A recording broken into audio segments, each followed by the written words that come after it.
dari oke, baik. Oke. Baik, terima kasih. Assalamualaikum warahmatullahi wabarakatuh. Selamat malam dan salam sejahtera. Malam ini senang sekali saya, Seri Sarjana Prasna Wakadi Gunawan, dapat memandu acara diskusi 2 mingguan Cak Nurian Urban Sufism Class with Komarudin Hidayat. Dan malam ini kita akan mendiskusikan tentang perkembangan studi agama-agama di Amerika Serikat.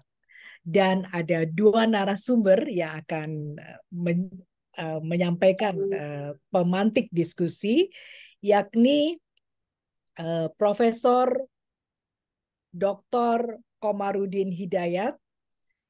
Beliau pernah menjadi rektor Universitas Islam Negeri Syarif Hidayatullah periode 2006 sampai 2010 dan menjadi rektor kembali pada 2010 sampai 2015.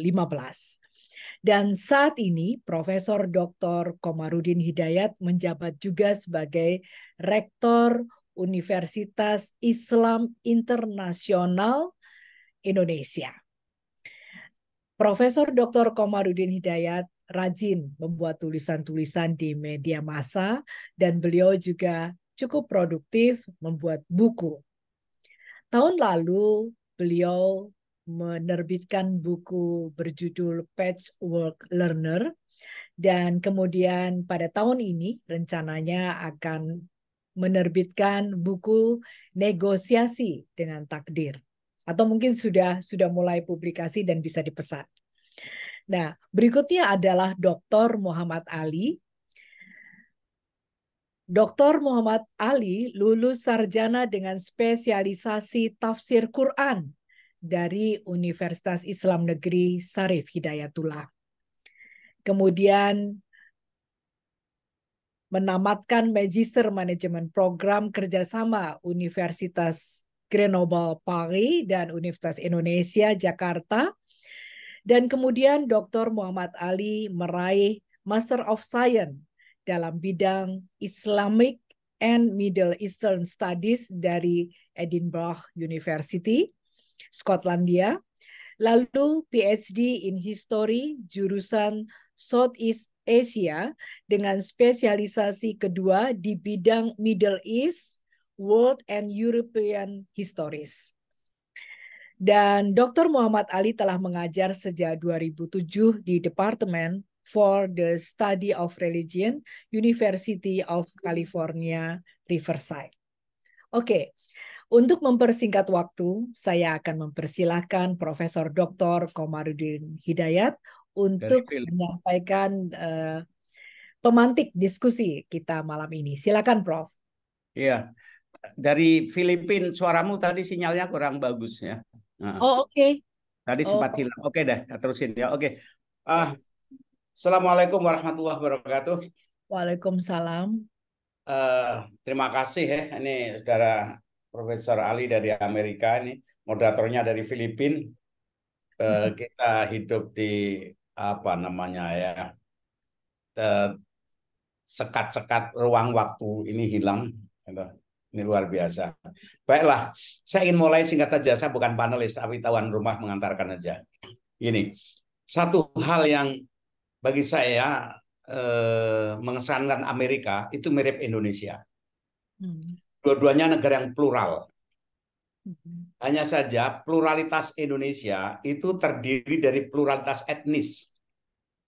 Sedangkan pluralitas Amerika itu pluralitas dari imigran datang dari berbagai negara.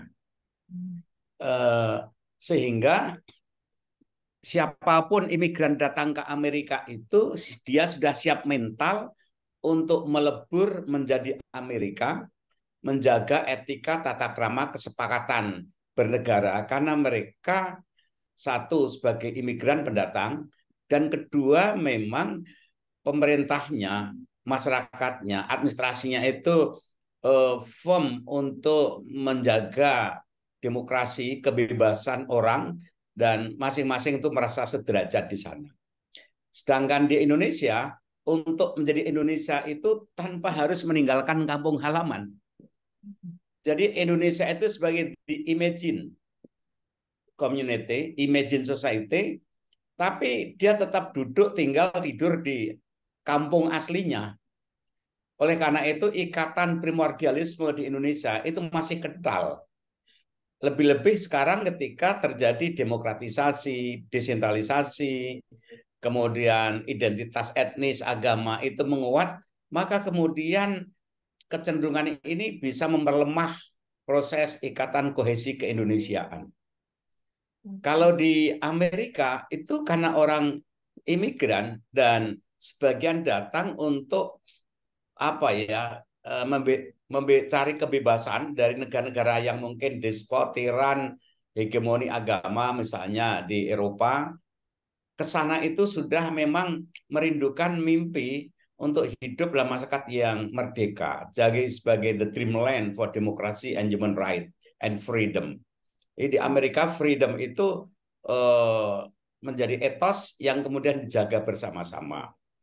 Walaupun untuk sampai ke sana itu perlu perjuangan panjang dan kadang-kadang ada interaksi, tapi jauh lebih matang dibanding Indonesia. Nah, kemudian di Indonesia itu agama dan negara hubungannya itu simbiotik. Agama masuk ruang negara, negara juga membina agama, bahkan kadang-kadang aspirasi suara lembaga agama mempengaruhi kebijakan publik dari negara. Sedangkan Amerika itu agama memang wilayah private, bahwa negara partisipasi membantu iya, tapi hukumnya itu jelas bahwa agama itu wilayah privat. Ini beda sekali. Makanya di sana negara itu tidak boleh membuat pengumuman resmi berapa jumlah umat beragama apa itu secara resmi tidak boleh. Nanti tolong nih Saudara Ali betulkan kalau salah. Walaupun mereka punya data, tapi tidak boleh mengumumkan secara resmi karena berarti itu mencampuri. Tapi mereka punya. Kalau toh mereka intervensi tentang keagamaan itu dalam konteks citizenship sebagai warga negara dan itu menjaga etika keutuhan bernegara, tapi sebagai urusan pribadi negara tidak mencampuri. Nah, apa kelebihannya? Hemat saya kita bisa belajar dari Amerika karena merupakan laboratorium pemikiran. Itu yang bagi saya mengesankan Amerika itu masyarakatnya, politiknya, pendidikannya merupakan laboratorium, berbagai pemikiran itu diuji secara bebas. Pikiran-pikiran apapun itu diuji secara bebas di Amerika. Oleh karena itu kalau ingin secara intelektual ingin tahu kematangan kedewasaan sebuah gagasan, itu ada baiknya dicemplungkannya di Amerika, di lab sana, karena orang bebas untuk menguji. Untuk menguji sebebas-bebasnya. Di Eropa itu juga ada mulai, tapi tidak semapan tradisi itu di Amerika. Nah, makanya kalau toh sekarang agama itu bangkit, tapi kebangkitan agama itu juga sudah dengan satu format baru, pola baru. Jadi dulu ada satu optimisme ramalan bahwa agama itu nanti akan tergusur. Ini kan umumnya ramalan ini dari orang-orang kontinental, filosof-filosof kontinental itu, karena Renaissance bermula dari sana, itu pemikiran mitologis, mitis, dan sebagainya. Dan agama itu nanti akan ke pinggir ketika sains sudah berkembang, karena sains dan teknologi secara fungsional, objektif, dan provable telah bisa menjawab kebutuhan pertanyaan manusia apapun bisa dijelaskan. Sehingga mereka berpandangan agama itu lama-lama akan hilang. Kalau toh tak hilang, itu akan terpinggirkan secara perlahan. Gitu. Tapi nyatanya toh tidak. Walaupun tidak, tapi agama hari ini, agama apapun yang berkembang di Barat, lebih di Amerika, itu tidak lagi sebuah pemikiran agama yang eksklusif, yang terpisah dari yang lain, karena wacana pergaulan lintas agama itu berlangsung secara intens. Dan perguruan tinggi papan atas semua punya Department of Religious Studies. Dan di situ pendekatannya tidak ideologis, tapi intelektual. Nah, ini bagi saya menarik sebagai laboratorium agama-agama besar dunia, lebih-lebih mau Kristen, Hindu, Yahudi, Buddha, Islam, apapun, itu akan mendapatkan satu proses apa ya, bisa juga falsifikasi, tantangan, pendewasaan, macam-macam di barat. Nah, yang menggembirakan mungkin kalau kita orang umat beragama, Islam perkembangan secara demografis cukup mengesankan di Eropa dan di Amerika. Tapi lagi-lagi ini lebih, sementara ini kesan saya pengenalan kepada satu pencarian psikologis, identity, ketika pertanyaan hidup tidak bisa dijawab oleh sains dan teknologi, itu ada ruang agama untuk tampil menjawab kepastian apa yang oleh sains, memang sains itu ujungnya open ended, sedangkan agama itu close ended. Hanya saja agama yang close ended tanpa sains ini lama-lama juga akan dibongkar lagi. Jadi di sini ada satu proses yang menarik bagi saya, bagaimana perkembangan penalaran dan faith, etika ini mulai bertemu. Jadi di Barat sendiri kalau orang sekarang ini belajar Islam itu tidak lagi referensinya apa kata ulama, apa kata madhab, tapi ada tren baru belajar pada sejarah, pada sirah Muhammad. Jadi Islam itu baca Quran, Islam itu baca sirah Muhammad, dan dia tidak lagi merefer teroris itu. Sekarang terjadi satu perkembangan intelektual bagaimana orang Barat memahami agama. Nah, malam hari ini kita punya narasumber yang sangat sahih, Saudara Ali, di samping akademik background-nya itu, kedua dia bergaul langsung dengan sesama profesor maupun mahasiswanya, dan ini satu jendela bagi kita yang sangat menarik, sehingga nanti harus sering-sering untuk kita hadirkan. Mestinya orang-orang jajaran pimpinan, dosen-dosen, rektor di kalangan UIN ini harus mendengarkan kuliah dari Saudara Ali ini, karena Saudara Ali ini langsung berada di sana, laporan langsung dari perjalanan pergulatan yang sangat intens agama-agama itu, salah satunya adalah agama Islam. Serasa begitu dari saya, WK. Back to you. Terima kasih. Ya. Baik, terima kasih Prof. Komar.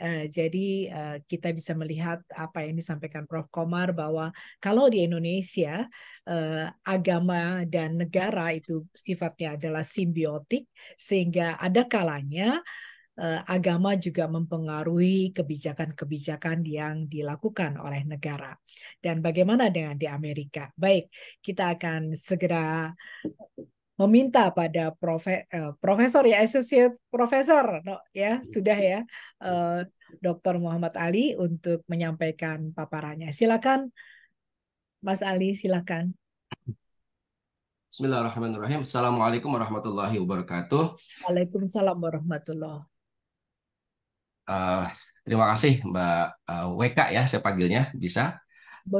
Bisa sekali. Okay. Ya, mungkin ini sudah ke beberapa kali kita ada di forum seperti ini. Profesor Komarudin Hidayat, saya anggap sebagai guru saya, mentor saya sejak lama sekali.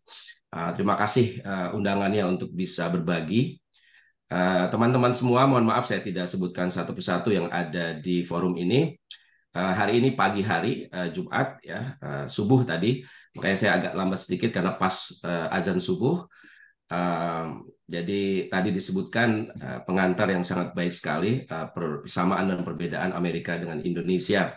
Kebetulan saya sedang menulis salah satu buku, ya salah satu chapter yang akan mudah-mudahan diterbitkan nanti oleh teman-teman di Indonesia tentang perkembangan studi agama-agama di Amerika.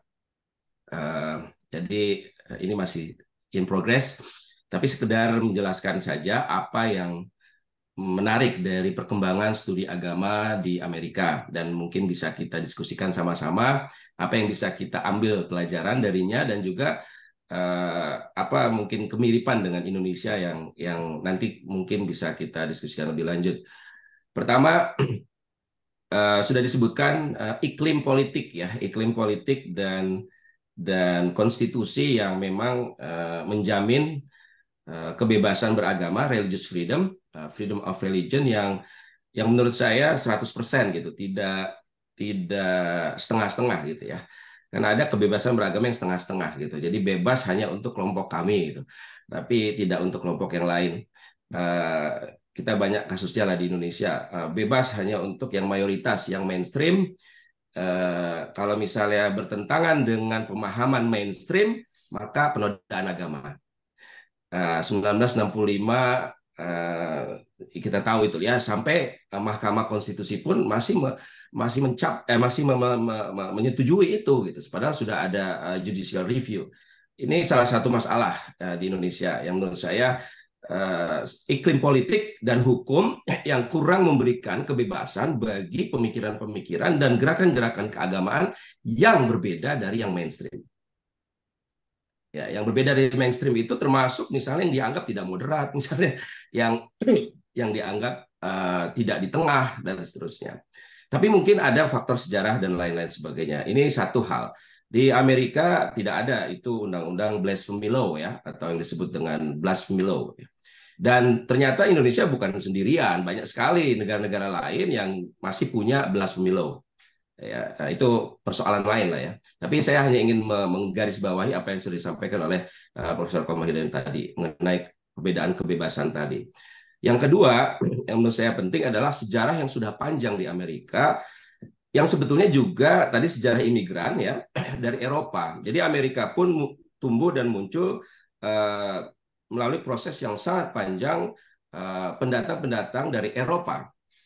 Ya, dari Inggris, dari mana-mana, dari Jerman, dari Prancis, dari Spanyol dan seterusnya, yang mereka membawa salah satunya di Amerika itu membawa rasa ingin yang namanya merantau ya. Kalau kita merantau itu kan ingin maju ya, ingin berkembang, sehingga mereka berpikir kreatif ya, menjelaskan dan berusaha untuk membangun perkembangan ilmu pengetahuan, sehingga universitas-universitas yang besar itu awalnya sebetulnya divinity, jadi jurusan-jurusan ketuhanan, college ketuhanan seperti Harvard, Yale, Chicago dan seterusnya, itu awalnya ya institusi keagamaan gitu, untuk menciptakan priest, jadi untuk menciptakan rabai-rabai untuk jagaan dan seterusnya.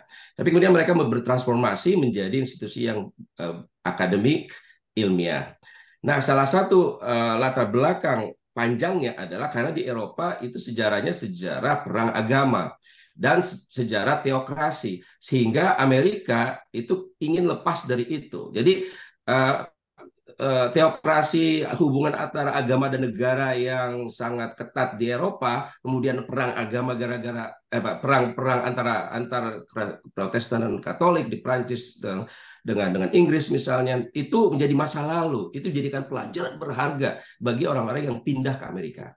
Jadi konteks historis itu yang awalnya teokrasi kemudian menjadi sama sekali separasi, pemisahan. Nah, ini konteks ini menurut saya perlu kita pahami, sehingga apakah sesuai atau cocok dengan Indonesia gitu, dalam konteks misalnya separasi antara agama dan negara. Kita tahu di Indonesia separasi agama dan negara itu tidak terjadi gitu, karena di Indonesia kita tahu negara beriman, negara beragama, negara berdasar pada ketuhanan yang Maha Esa, ya kan? Negara berdasar atas Tuhan yang Maha Esa. Sehingga itu konteksnya jadi berbeda. Kenapa? Karena memang Soekarno dan lain-lain melihat masa lalu Indonesia itu masa lalu agama-agama, Tuhan dan seterusnya.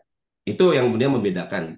Jadi sejarah itu menurut saya harus dibaca, sehingga kita tidak melihat harus sama dengan Amerika, tidak juga gitu. Jadi karena faktor sejarah yang berbeda, Amerika menjadi seperti sekarang ini. Baik, nah itu hanya ingin meng-highlight apa yang sudah disampaikan sebelumnya. Nah, sekarang bagaimana perkembangan studi agama? Saya mungkin bersifat informatif saja di sini, jadi mungkin ada sebagian yang sudah kita tahu bersama. Saya mungkin nanti kita lebih banyak tanya jawab ya, karena ini kan luas sekali temanya, perkembangan studi agama di Amerika. Ya, luas sekali. Agamanya juga banyak sekali. Ribuan ya. Kemudian yang menganggap diri mereka sebagai scholar of religion, sarjana agama dan mahasiswa agama, itu kurang lebih 10.000, 11.000 sekarang di Amerika. Ya, Wow. 10.000. Ya, itu mereka dalam bidang yang macam-macam, disiplin yang macam-macam, pendekatan yang macam-macam, ya kan? 10.000, 11.000 itu adalah anggota dari The American Academy of Religion. Ya, American Academy of Religion, asosiasi non-profit yang memang menghimpun berbagai sarjana, bukan hanya sarjana, praktisi keagamaan juga, teologian dan seterusnya, termasuk mahasiswa itu bertemu setiap tahun ya. Dan itu dari Indonesia juga biasanya suka datang dan memberikan presentasi. Nanti saya jelaskan mengapa ada American Academy of Religion. Yang perkembangan yang menurut saya perlu disampaikan juga adalah studi agama-agama yang bersifat praktikal muncul setelah studi teologi. Jadi ada terus perdebatan antara teologi dengan studi agama. Itu masih ada sampai sekarang. Jadi kalau teologi kecenderungannya orientasinya adalah normatif, doktrinal, ya kan. Kemudian yang studi agama kecenderungannya saintifik, ilmiah, akademis dan seterusnya. Ketegangan ini sebetulnya ketegangan yang positif karena memang saling ternyata perkembangannya saling mengisi gitu. Jadi nanti kita bisa diskusikan lagi sekarang ini. Banyak yang studi agama itu juga sudah menjadi teologian, yang teologian juga menjadi akademisi dan seterusnya. Itu juga banyak terjadi saling mengisi dan saling memperkaya. Tapi dua orientasi itu masih tegang sampai sekarang. Terbukti dengan institusi-institusinya. Nanti saya akan jelaskan lembaga-lembaga apa saja. Baik, semangat dan perhatian tentang agama di Amerika bisa ditelusuri sejak zaman pencerahan di Eropa. Namun, semangat pencarian ilmiah, teologis, filosofis, artistik, nah ini juga artistik, itu menjadi menguat khususnya di kalangan sarjana Kristen yang tertarik dengan agama-agama lain. Jadi, maksud saya adalah studi agama sekarang yang berkembang itu diawali oleh sarjana Protestan dan juga kemudian Katolik yang tertarik bukan hanya agamanya sendiri, tapi agama lain. Kalau kita bandingkan dengan di Indonesia, ini sejauh mana ini misalnya sarjana-sarjana kita itu tertarik dengan mengkaji agama lain. Jangankan agama lain, kadang-kadang yang NU nggak mau tentang Muhammadiyah, yang Muhammadiyah nggak mau belajar tentang NU, atau seterusnya, dan seterusnya, dan seterusnya. Jadi kita masih inward research kita. Nah, salah satu faktor mengapa studi agama berkembang di Amerika, menurut saya, ketika mereka mau reaching out, ya, reaching out. Jadi mau melampaui apa yang menjadi latar belakang sejarah ideologis, teologis, agama diri sendiri. Sehingga kemudian muncullah ahli-ahli Islam yang bukan orang Islam. Muncul ahli-ahli Kristen yang orang Yahudi. Padahal Yahudi sama Kristen itu sebagai agama itu luar biasa bertentangan. Kalau Yahudi kan nggak mengakui Yesus gitu kan, ibaratnya ya. Tapi orang Kristen bagaimana mereka bisa mengkaji tentang Yahudi yang tidak mengakui Yesus gitu. Jadi ibaratnya orang Islam yang meyakini Muhammad kemudian mengkaji agama yang sama sekali menentang Muhammad, mau nggak seperti itu di Indonesia? Jadi tapi kalau di Amerika biasa. Gitu. Ini menurut saya salah satu konteks historis abad ke-19 khususnya karena pencerahan tadi, latar belakang sejarah yang tadi sudah teokrasi, agama menjadi bagian dari negara, agama sudah di-abuse oleh negara di Perancis ya, kemudian Perancis jadi laicite ya kan, kemudian Inggris meskipun monarki tapi tetap mencoba untuk mengembangkan kajian-kajian yang bersifat ilmiah lepas dari teologi masa lalu mereka. Dalam konteks Eropa dan Amerika, sarjana Jerman yang kemudian juga dikenal di Amerika, Max Muller, dianggap sebagai perintis studi agama yang menemukan atau menulis diktum. Ya, Max Muller ini menulis "He who knows one knows none". Jadi orang yang tahu satu saja itu tidak tahu apa-apa. Maksudnya adalah dia ingin mengajak orang untuk belajar agama yang bukan agama dirinya sendiri. Waktu itu ya Max Muller berusaha untuk belajar atau Sanskrit ya, agama Hindu ya.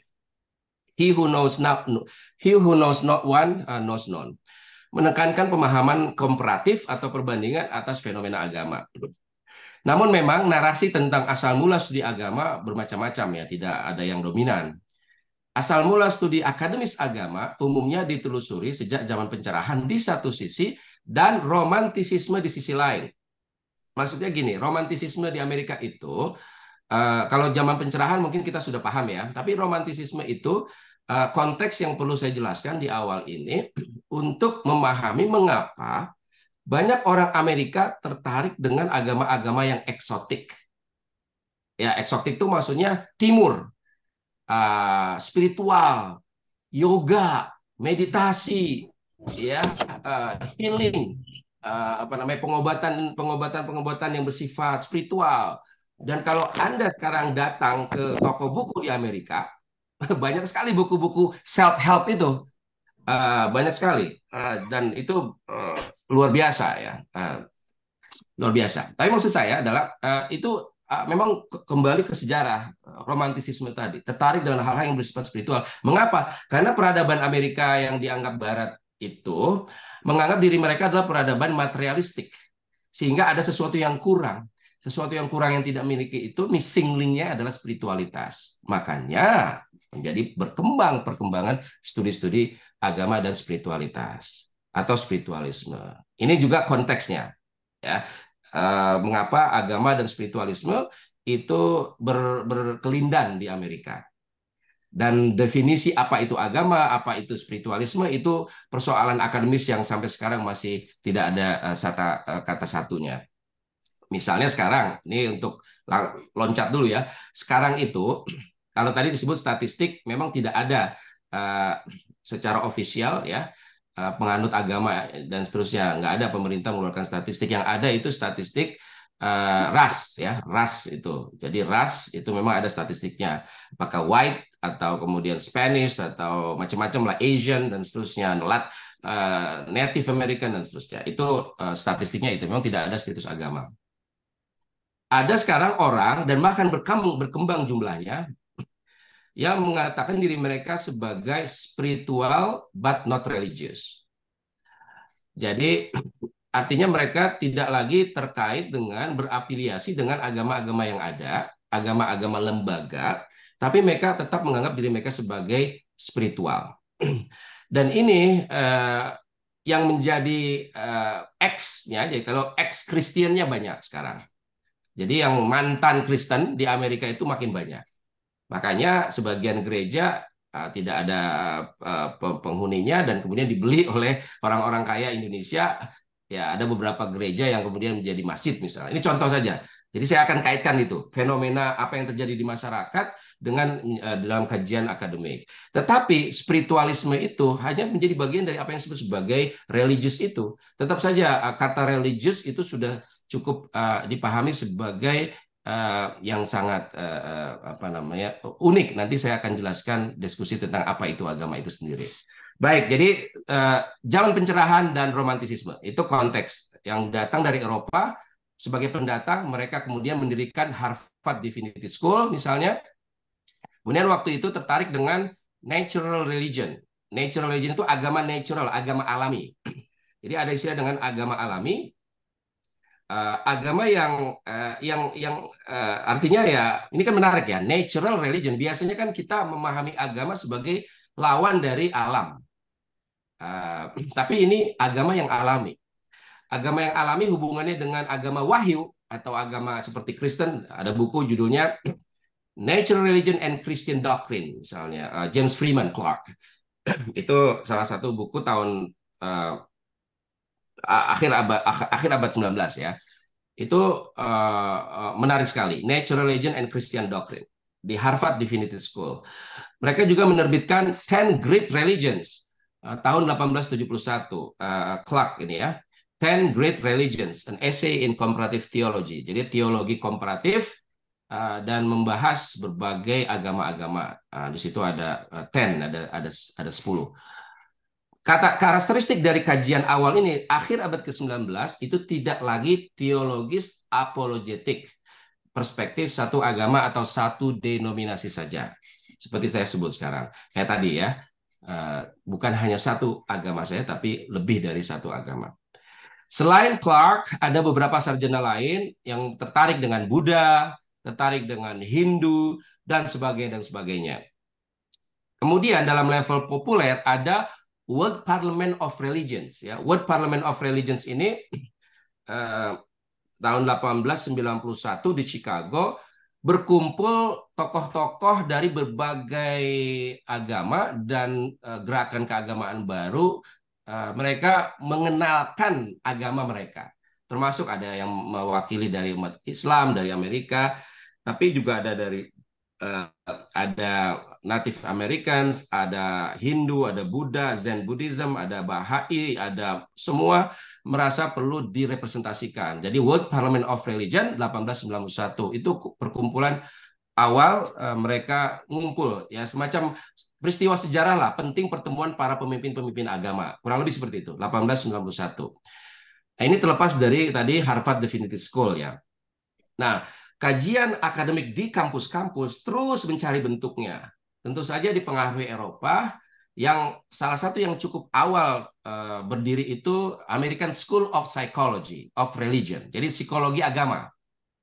Ya, psikologi agama yang antara lain mungkin kita kenal antara lain William James. Ya, William James itu meninggalnya 1910. Nah, William James ini dianggap sebagai bapak psikologi agama di Amerika. Tentu saya dengan bukunya yang mungkin sebagian kita tahu, The Varieties of Religious Experience, keragaman pengalaman agama. Keragaman pengalaman agama, ini bukunya ya. Kalau Anda baca Varieties of Religious Experience, William James, A Study in Human Nature, kajian tentang karakter human atau apa biasanya human nature ya. Nature itu di Indonesia kita apa ya, kodrat ya. Bahasa di Indonesia human nature. Tapi yang menarik di sini ya. Ya, kodrat manusia. Itu dia, pas. Kodrat manusia. Jadi keberagaman pengalaman keagamaan. Studi tentang kodrat manusia. Nah, itu mungkin sudah diterjemahkan saya kira. Ini buku awal yang kita baca sebagai salah satu teks klasik ya. Di sini Anda bisa lihat misalnya sekedar gambaran saja apa sih buku itu. Agama dan neurologi ya, neurologi. Kemudian agama realitas yang goib ya. The reality of the unseen, realitas yang goib ya, bahasa kita mungkin goib ya, unseen. The unseen, goib ya. Makhluk goib ya kalau di Amerika Indonesia. Tapi kan dikaji ya, dikaji sama dia. Kemudian ada hati yang sakit, the sick soul. Apa yang disebut dengan hati yang sakit ya. Ada diri yang terbelah. Wah, ini saya terjemahkan aja langsung deh. Ada konversi. Apa yang disebut dengan konversi? Conversion. Biasanya kita memahami conversion itu masuk agama lain ya kan. Orang Islam masuk Kristen, orang Kristen masuk Islam, orang ini masuk ini kan conversion. Tapi dalam konteks kajian keagamaan khusus psikologi itu bisa saja yang terjadi adalah inner conversion. Inner conversion itu proses berubah dari satu sikap ke sikap yang lain pada diri orang yang sama tanpa merubah agamanya misalnya. Conversion itu bisa terjadi dari misalnya kalau dalam bahasa orang Indonesia itu teman-teman suka menganggap dulu saya eksklusif. Sekarang mungkin agak inklusif, kayaknya udah mulai pluralis. Nah, itu kan ini contoh aja itu. Itu contoh conversion dari orang yang dulunya orang lain nggak masuk surga, cuman saya aja. Sekarang orang lain juga bisa masuk surga. Nah, itu kan. Nah, itu itu contoh aja. Tapi itu bisa dikaji. Itu salah satu kajian psikologi agama dan salah satu teksnya yang biasa disebutnya adalah conversion. Oke, dan macam-macam mistisisme juga ada di sini, filsafat dan seterusnya dan seterusnya. Contoh saja salah satu buku awal dalam studi agama yang dibaca di Amerika. Oke, kemudian antropologi. Ya, kemudian antropologi agama kemudian disebut, ada Franz Boas, ada Paul Radin, ada Clyde dan seterusnya lah, banyak nama-namanya. Saya nggak perlu sebutkan satu-satu. Salah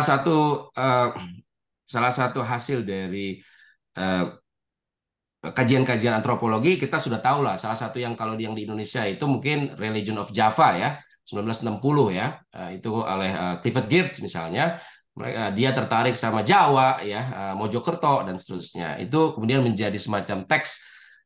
Menariknya kalau orang luar mengkaji agama di Indonesia itu mereka bisa mengambil teori darinya. Jadi bukan sekedar menjelaskan deskriptif, tapi Kenapa bisa hanya mengkaji nih? Ini contoh Clifford Geertz ini ya. Kenapa seseorang ya seorang sarjana bisa mengkaji satu masyarakat, satu desa yang sangat kecil ya, tapi kemudian bisa ditarik teori yang umum tentang agama.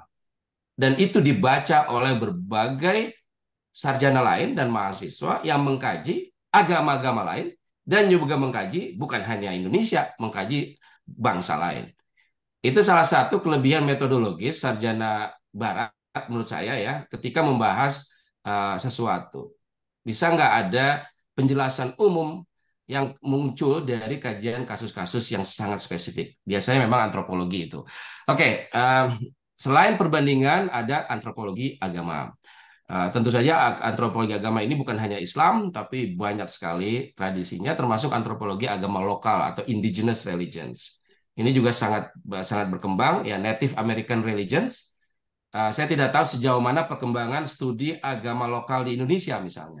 Ya, agama-agama lokal yang kita sebut agama lokal atau kepercayaan lokal, itu mungkin kita bisa diskusikan. Tapi di Amerika sejauh yang saya tahu sangat-sangat berkembang. Oke, nama-nama lain yang menurut saya penting saya sebut di sini adalah Ninian Smart dan Mircea Eliade, satu dari California, yang satunya dari Chicago, yang mereka ini sekarang mulai melihat bukan hanya antropologi dan psikologi, tapi kepada filsafat, fenomenologi, ya. Jadi fenomena sekarang.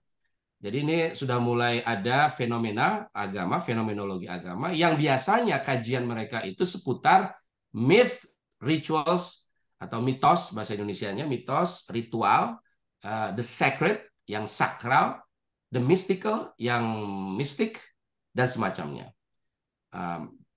Jadi kayak Mircea Eliade atau Mircea Eliade misalnya menulis tentang the dimensions of the sacred, dimensi-dimensi yang sakral. Dimensi-dimensi yang sakral ada 8 menurut dia. Antara lain ya, ada dimensi kognitif, ada dimensi pengalaman, ada dimensi ritual, ada dimensi lembaga, ada dimensi sosial, ada dimensi politik. Jadi agama, the sakral pun punya dimensi-dimensi yang bermacam-macam. Ini Ninian Smart.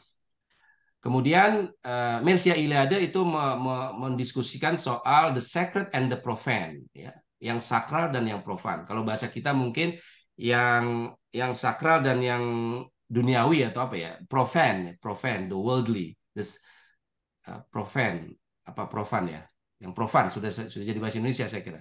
Ya, nah sudah itu jadi bahasa Indonesia, profan. Oh, sudah jadi ya, terima kasih. Jadi profan. Itu kan konsep yang tentu saja dipengaruhi oleh Immanuel Kant ya. Immanuel Kant itu yang mencoba untuk membagi dunia itu menjadi yang material, yang spiritual. Material dan spiritual sebagai dua hal, dualism, the sacred and the profane. Apa yang disebut sakral, apa yang disebut profane.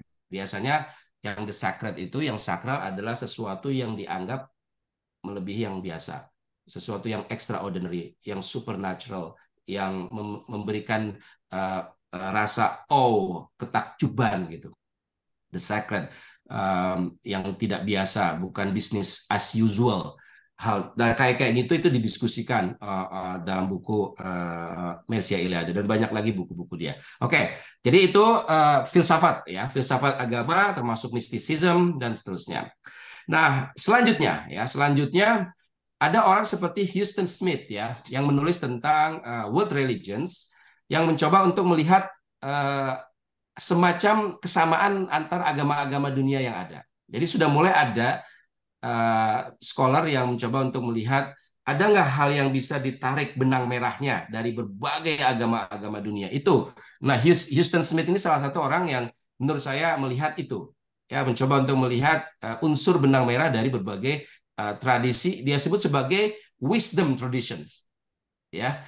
Jadi wisdom tradition, tradisi hikmah ya, dari yang menurut dia ada yang sama. Selanjutnya mulai kritis. Nah, sekarang tahun mulai pertengahan 1970-an ya, itu kajian kritis keagamaan mulai muncul ya. Jonathan Smith salah satunya yang saya sebutkan, banyak sekali, tapi Jonathan Smith itu sarjana yang fokus pada studi agama yang bersifat reflektif. Nah, ini kan sudah beda, agak beda tadi ya. Jadi sekarang sudah kajian agama yang bersifat reflektif. Kalau tadi saya sudah jelaskan tadi ya, psikologi, ya, antropologi, filsafat. Kemudian ada Jonathan Smith yang menggunakan berbagai ilmu pengetahuan. Jadi sudah mulai interdisciplinary. Ini saya melihat sebagai satu hal yang menarik perkembangannya. Interdisciplinary karena menggunakan apa? Filologi. Filologi itu ilmu tentang bahasa lah. Sejarah dan cultural studies. Nah, ini juga baru muncul 1960-an. Cultural studies, ya, studi mungkin di Indonesia sudah disebut diterjemahkan, saya kurang tahu. Cultural studies itu studi budaya barangkali ya, kajian budaya barangkali ya, kajian bukan antropologi ya, berbeda. Cultural studies itu berbeda dengan antropologi. Jadi cultural studies itu semacam subdisiplin sendiri atau disiplin sendiri bahkan yang mencoba untuk menjelaskan secara kritis fenomena budaya. Jadi lebih kritis. Kalau antropologi cenderung deskriptif, meskipun kalau bahasa Clifford Geertz, thick description. Ya, thick description itu menjelaskan fenomena secara dalam, secara tebal, bukan sekedar biasa-biasa saja, tapi secara tebal. Jadi tetap deskriptif. Thick description itu kata yang disebutkan oleh Clifford Geertz. Ya. Tapi yang tadi saya sebutkan ini cultural studies itu kritik terhadap misalnya menggunakan analisis teori sosial, teori ras, ya, ras dan gender, ethnic studies dan seterusnya. Filologi, sejarah dan cultural studies. Jadi Jonathan Smith misalnya mengkaji tentang apa itu agama dan studi agama. Kalau menurut dia tidak ada studi agama tanpa agama. Atau begini, pada dasarnya studi agama itu ya agama. Maksudnya adalah, jadi saya menarik juga membaca tulisan dia, Religious and Religion. Itu ada satu artikel dan saya bisa kasih literatur nanti ya. Tapi kalau yang tertarik dengan persoalan apa itu agama dan agamis, religion dan religious, Jonathan Smith perlu dibaca. Dan apa yang hubungannya dengan studi agama? Nah, itu menarik sekali. Tapi mungkin kita bisa lewatkan dulu ya apa yang dia kaji di situ. Oke. Diana Eck ini yang mulai melihat tadi Diana Eck itu perlu saya sebutkan karena dia dikritik banyak oleh orang Amerika sendiri. Kalau di Indonesia mungkin dipuja ya, dipuji. Tapi dia di Amerika malah dia Diana Eck mungkin dia diapresiasi kajiannya tentang pluralisme ya, Pluralism Project itu di Harvard. Tapi banyak sekali yang mengkritik kajian seperti yang dilakukan oleh Diana Eck. Kenapa? Karena Diana Eck itu melihat yang mengapresiasi tentu saja dia mencoba untuk melihat Amerika bukan lagi sebagai agama Kristen, bukan lagi sebagai negeri Kristen, dominan Kristen. Diana Eck melihat Amerika sebagai the most diverse religiously ya, jadi negara yang paling beragam agamanya. Jadi mencoba untuk melihat Amerika sebagai negeri yang sangat majemuk, bahkan yang paling majemuk di dunia. Ini Diana Eck, itu yang diapresiasi ya. Dia memang mengkaji Hindu ya, dia sudah tapi dari latar belakang Kristen, tapi kemudian mengkaji Hindu, menulis tentang berbagai agama termasuk Islam. Salah satu bukunya Anda bisa lihat yang dia tulis. Tapi yang dia dikritik oleh para pengkaji agama yang kritis adalah ini kajian yang sifatnya yang kemudian dia menulis tentang eksklusivisme, inklusivisme dan pluralisme. Itu kajian yang tidak relatifly objektif. Maksudnya adalah punya agenda. Jadi kajian yang punya agenda untuk kepentingan nasionalisme. Studi agama yang punya kepentingan bagaimana membangun sikap yang positif, yang civil terhadap agama-agama lain. Jadi melihat the other sebagai sejajar, harus diapresiasi, harus dipahami, dan seterusnya. Tapi tidak melihat agama apa adanya. Nah, itu yang dikritik. Jadi karena kenapa? Kan ada juga yang banyak sekali penganut agama yang melawan atau yang tidak toleran, yang tidak mau menjadi bagian dari Amerika, sangat kritis terhadap American nationalism dan seterusnya dan seterusnya. Tapi mereka left out, excluded gitu dari diskusi tentang pluralisme itu. Jadi kajian-kajian tentang pluralisme yang dilakukan oleh orang seperti Diana Ek itu dikritik orang teman-teman yang lain, sarjana studi agama juga, yang ingin melihat studi agama itu lebih kritis dan lebih objektif secara apa adanya. Termasuk yang menolak citizenship, termasuk yang menolak berhubungan dengan orang lain. Ada gerakan-gerakan agama baru yang memang mereka sangat disebut sebagai eksklusif mungkin dan seterusnya, tapi mereka jangan di-exclude gitu. Yang eksklusif ini harusnya tidak di-exclude dalam kajian agama. Ini maksudnya. Ini yang tidak dilakukan oleh Diana Ek. Oke. Selanjutnya saya punya waktu berapa lagi? Ini bisa masih banyak sebenarnya, tapi saya mau batasi saja. Mbak Weka? Oh, mungkin bisa 5 menit lagi. Siap, bisa. Baik. Terima kasih. Ya, nanti kita akan bisa lebih banyak diskusi. Ya, Siap. silakan. Terima kasih. Nah, pendekatan-pendekatan yang sekarang muncul di belakangan ini, ya sekarang mungkin perkembangan terkini lah ya. Tadi saya mencoba untuk menjelaskan fase-fasenya ya, latar belakangnya, kemudian fase-fase awal, lembaga-lembaga awal, kemudian buku-buku yang mungkin perlu saya sebutkan, yang merepresentasikan beberapa kajian-kajian tadi. Sekarang saya mau mencoba terkininya seperti apa, yang sekarang ya.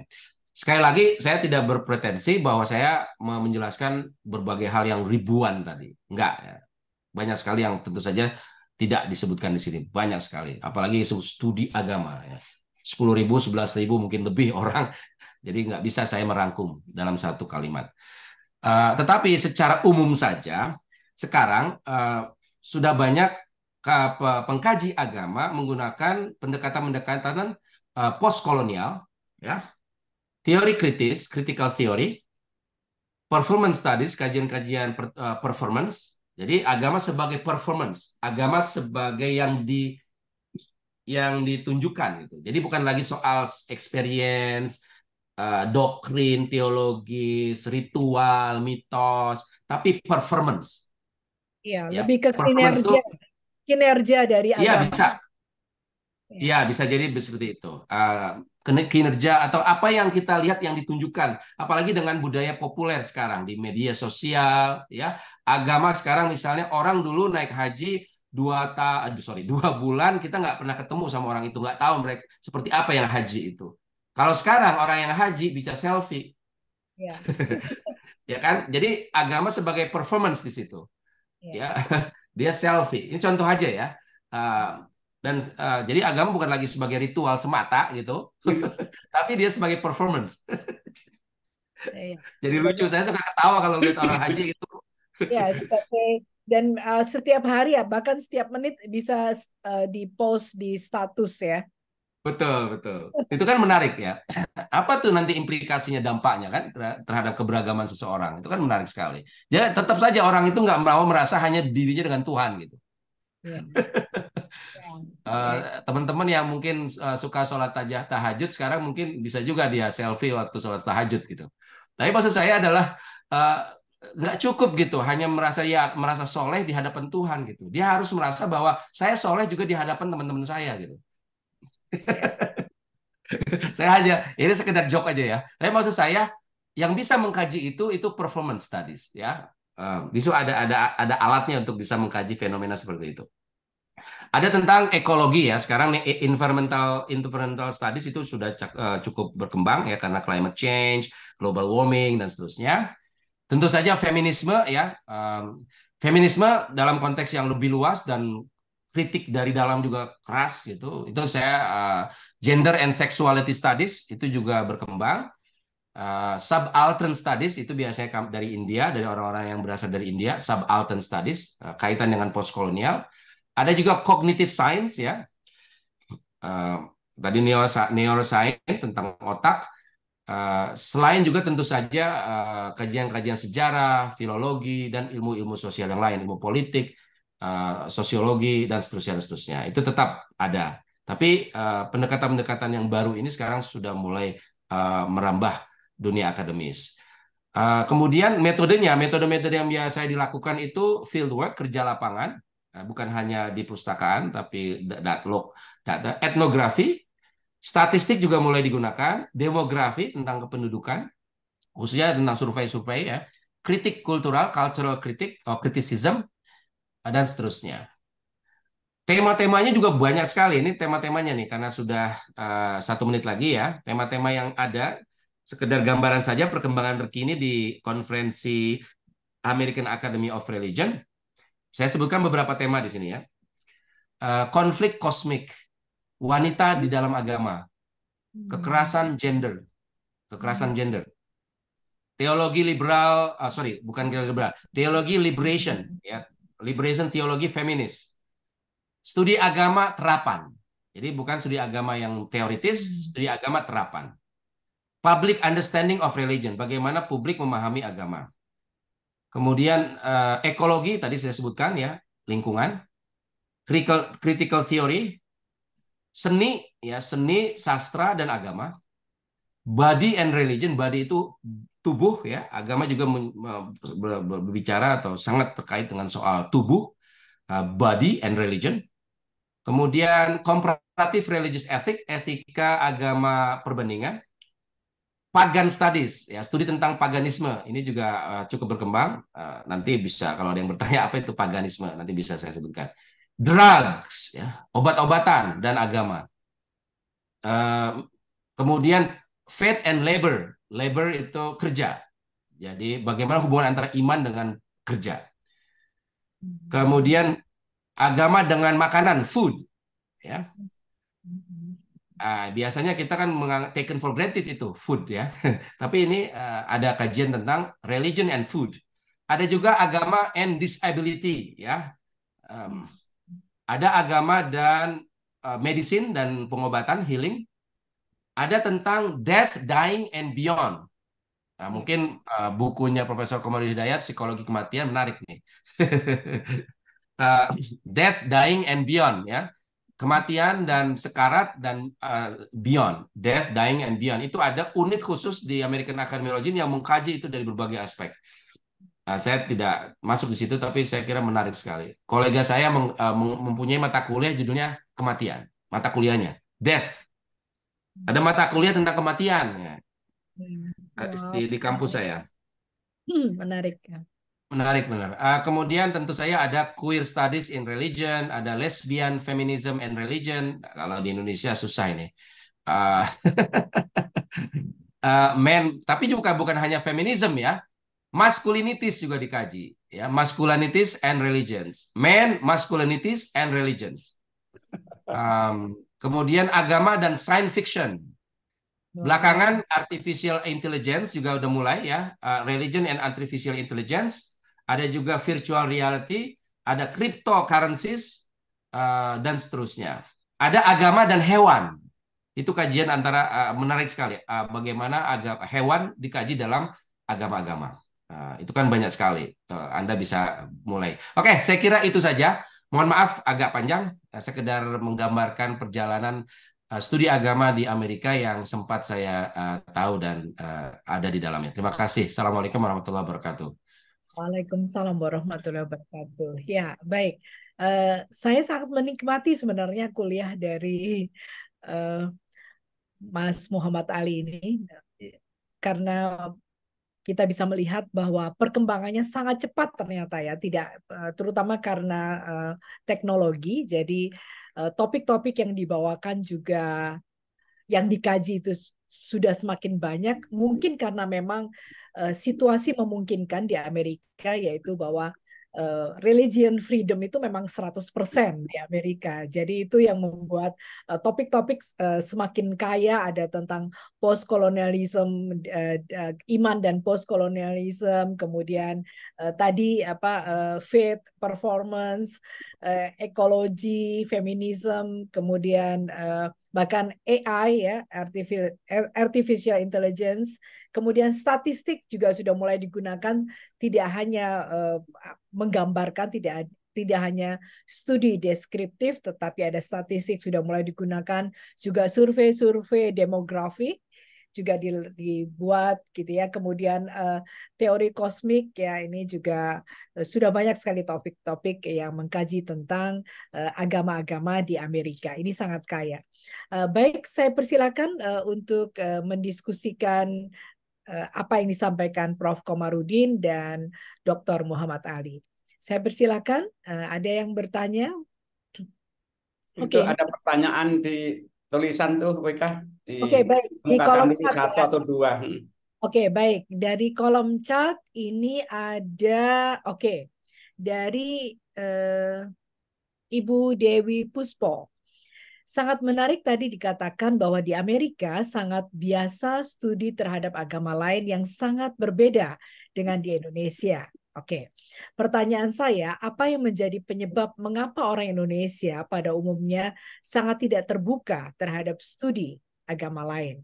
Apakah masih bisa diubah supaya para pemeluk agama di Indonesia lebih ramah dan terbuka untuk mempelajari terhadap pemeluk agama lain? Terima kasih. Baik, silakan.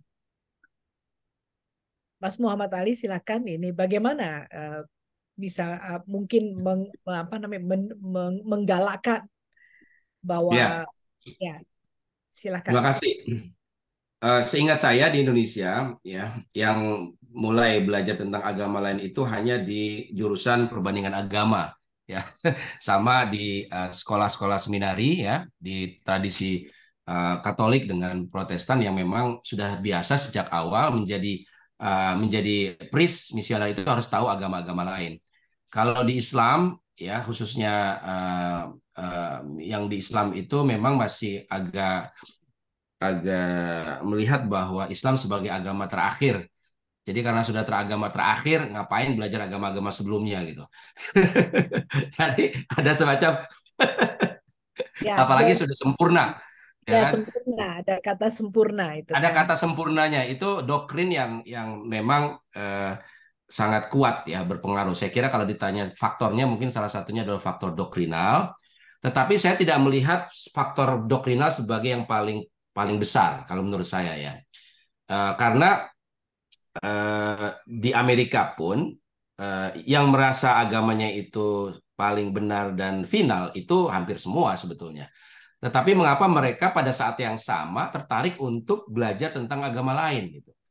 Saya kira ada faktor, menurut saya faktor struktural. Jadi ada faktor kultural, ada faktor budaya, seperti yang tadi saya sebutkan, tapi ada faktor struktural yang memang yang termasuk sistem pendidikan, ya kebijakan-kebijakan yang menyangkut mata kuliah apa yang bisa atau program-program studi apa yang dilakukan, yang bisa ditawarkan dan seterusnya. Kajian agama-agama atau pelajaran tentang agama-agama, apakah sudah bisa diberikan di sekolah-sekolah sejak awal gitu kan? Sementara undang-undang pendidikan nasional itu cenderung membatasi. Artinya begini, apa namanya? Kalau tidak salah isinya itu, mohon dikoreksi isinya ya. Agama itu harus hanya bisa diajarkan oleh penganut agamanya. Jadi kalau misalnya ngajarin Islam harus orang Islam, ngajarin Katolik harus orang Katolik, dan kayaknya seperti itu, semacam itulah ya implikasinya. Jadi nggak ada misalnya atau mungkin di discourage ya oleh sistem seorang Muslim tidak bisa mengajar tentang Katolik atau agama Katolik, orang Katolik tidak bisa mengajar tentang Islam. Kecuali kalau misalnya orang Katolik ngajar matematika atau ilmu-ilmu umum, nah itu ya. Tapi mengajar agama itu sejauh yang saya tahu pendidikan kita belum ke arah sana. Dalam tingkat sekolah, yang dalam tingkat perguruan tinggi tadi saya sebutkan kajian studi agama-agama itu belum cukup populer ya di kampus-kampus. Hanya beberapa kampus-kampus tertentu kayak dan mungkin center-center ya pusat-pusat ya kayak di UGM dan lain-lain yang mulai sudah belajar tentang agama-agama selain agamanya sendiri. Bisa panjang sih sebenarnya, tapi pengalaman saya ini bisa dilakukan terobosan-terobosan. Kalau memang iklim politik dan konstitusi belum memungkinkan dalam waktu dekat, gitu, mungkin harus dimulai dari bawah, ya, dari masyarakat sendiri. Jadi mulai harus ada banyak gerakan-gerakan penyadaran tentang pentingnya belajar bukan hanya agama-agama lain sebetulnya, tetapi juga denominasi lain, gitu. Kan kita tahu Protestan itu kan denominasinya banyak sekali. Begitu pula Katolik juga kan tidak satu ya. Hindu tidak satu, Buddha tidak satu, Konghucu tidak satu, Dao tidak satu. Bahaism meskipun mencoba untuk mencari banyak kesamaan dengan berbagai agama juga tidak satu. Dan lain-lain sebagainya. Maksud saya adalah secara internal saja bisa nggak kita mulai belajar tentang yang lain gitu. Meskipun dalam penganut agama yang sama. Baru kemudian tentang agama-agama lain. Memang perlu proses. Saya kira itu bisa lebih panjang lagi, tapi saya kira memang ada faktor struktural ya kebijakan, tapi juga ada faktor di bawah kultural, pendidikan, juga pengajian-pengajian kayak Cak Nurian ini kan urban sufism ini kan salah satu cara ya bahwa kita ini bisa belajar sama-sama sejajar tentang berbagai hal tanpa ada sekat-sekat gitu, tanpa ada sekat-sekat agama, ideologis, teologis, apa saja. Nah, menurut saya ya forum-forum seperti ini harus bukan hanya satu, menurut saya harus lebih banyak lagi gitu, dan harus lebih sering lagi. Saya kira itu untuk pertanyaan Mbak Dewi Puspo. Ya, baik ya. Terima kasih ya. Jadi kita mulai dari bawah gerakan-gerakan seperti ini, kajian-kajian seperti ini ya untuk mempengaruhi kebijakan ya, Mas Ali. Baik, sekarang dari Pak Muha ya. Di samping psikologi sosial, bagaimana kecenderungan religious studies dengan kecenderungan spiritualism dan perjalanan haji, perjalanan suci, misalnya ritual kaitannya dengan tourism dan ritual sebagai perjalanan suci di Amerika. Silakan. Terima kasih nih Mas Ulin Nuha. Terima kasih. Saya kira Anda termasuk yang bergerak di bidang ini. Mungkin saya juga akan belajar dari Anda nih. Tapi saya melihat ya sebagai yang mengkaji studi agama, memang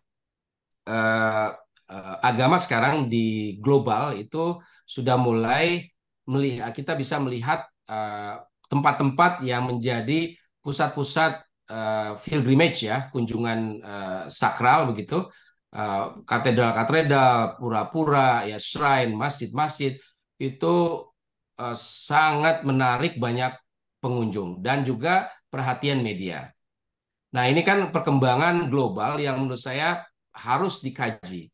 Dan kajiannya bisa bermacam-macam ya. Yang saya tahu kajiannya itu tentang migrasi ya, kajian migrasi itu kan bukan hanya perpindahan orangnya dari satu tempat ke tempat lain, tetapi juga migrasi gaya hidup, migrasi pekerja, labor ya, turismenya juga bermacam-macam. Jadi industri warisan budaya dan seterusnya kan bagaimana pilgrimage juga menumbuhkan ekonomi lokal, tapi juga bagaimana ekonomi lokal itu menciptakan produk-produk kultural ya yang terkait dengan agama ya, patung-patung atau tasbih atau sajadah, peci dan seterusnya.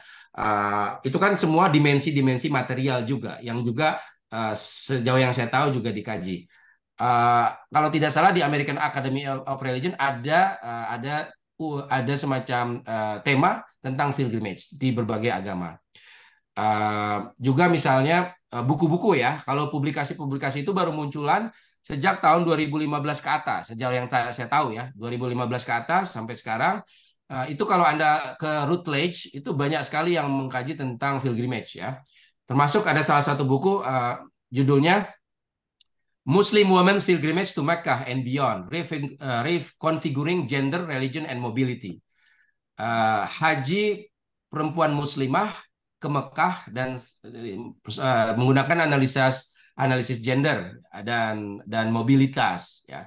Itu contoh saja. Di Kristen juga ada The Dynamics of Pilgrimage, Christianity, Holy Places, and Sensory Experience. Pengalaman sensori ya. Itu juga ada bukunya, Anda bisa lihat. Dan masih banyak lain ya, yang seputar turisme juga ya. Tentang turisme itu hubungannya dengan, misalnya, apakah yang disebut dengan pilgrimage itu hanya ke tempat-tempat yang dianggap sebagai agama, kayak misalnya masjid atau tempat-tempat kuburan dan seterusnya ya, pilgrimage itu. Bagaimana misalnya dengan kalau kita berkunjung kalau di Amerika itu ada national parks, misalnya ada Grand Canyon misalnya, Ya, di Amerika itu ada Grand Canyon di Arizona. Kalau Anda ke sana, ya, saya kalau ke sana itu kayak semacam haji gitu. Jadi Oh, Anda bisa melihat itu the sense of awe, the sense of wonder-nya itu luar biasa. Kita tuh nggak bisa merasa seperti biasa kalau datang ke sana karena begitu kok bisa ada canyon seluas itu ada. Nah ini kan pengalaman spiritual juga. Jadi pilgrimage to the national parks, haji kita sebut sebagai haji karena bahasa Indonesia apa bahasa Arab ya. Tapi kan haji juga kan dalam arti menyengaja kan bahasa Arab itu kan menyengaja berkunjung ke satu tempat. Bukan hanya ke Mekah gitu, tapi ke setiap tempat yang kita anggap tidak biasa. Tempat-tempat mungkin kalau di Indonesia tempat-tempat alam yang kita merasa subhanallah kalau orang Islam gitu ya, subhanallah gitu. Tapi kan bukan hanya orang Islam yang merasakan spiritual gitu kan. Ketika melihat alam yang begitu luar biasa, ketika misalnya ada di pantai atau di hutan atau menyendiri dan seterusnya dan seterusnya. Nah ini kan pilgrimage juga kan pemaknaannya juga diperluas gitu. Bukan hanya ke tempat-tempat yang umumnya kita anggap sebagai tempat-tempat ritus-ritus agama, situs-situs agama. Jadi ada situs-situs yang kita anggap tidak agamis tapi sebetulnya bisa melahirkan pengalaman spiritual, pengalaman keagamaan. Ini contoh saja ya Mas Uli Nuha ya untuk menjawab yang saya tahu saja, tapi sebetulnya banyak sekali. Terima kasih. Oke, baik. Terima kasih Mas Ulin Nuha. Dan ini juga menjawab tentang Korean Wave yang ditanyakan Mas Ulin ya. Ya. Saya ke Mbak Dwi Wahyuni.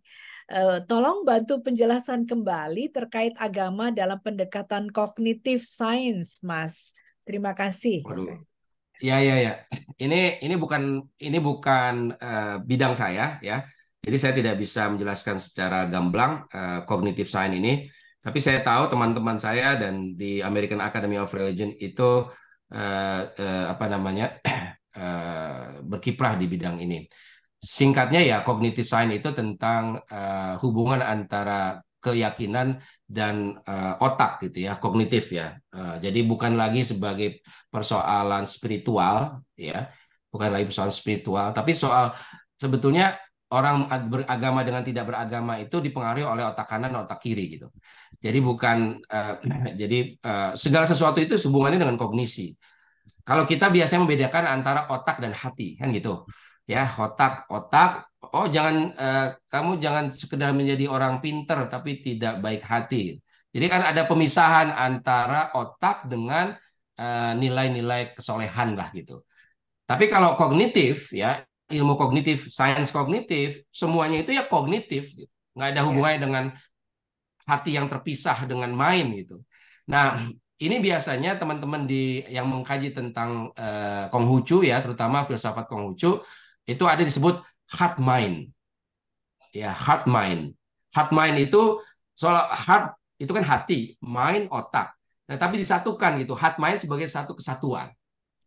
Jadi ada teman-teman yang mengkaji Konghucu yang mencoba untuk melihat cognitive science, bagaimana peran filsafat Konghucu dalam cognitive science kalau gitu. Jadi ada yang begitu. Terus juga tentu saja banyak yang mengkaji tentang cognitive science, misalnya Jane God, Jane itu Jane ya, Jane. Gen itu DNA maksudnya ya? Oh iya itu DNA, saya mencari kata itu. Jadi bahwa jadi ada dua sarjana kelompok gitu ya yang mengatakan bahwa manusia itu punya DNA agama.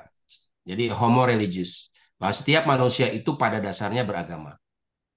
Itu satu. Jadi memang gennya manusia beragama.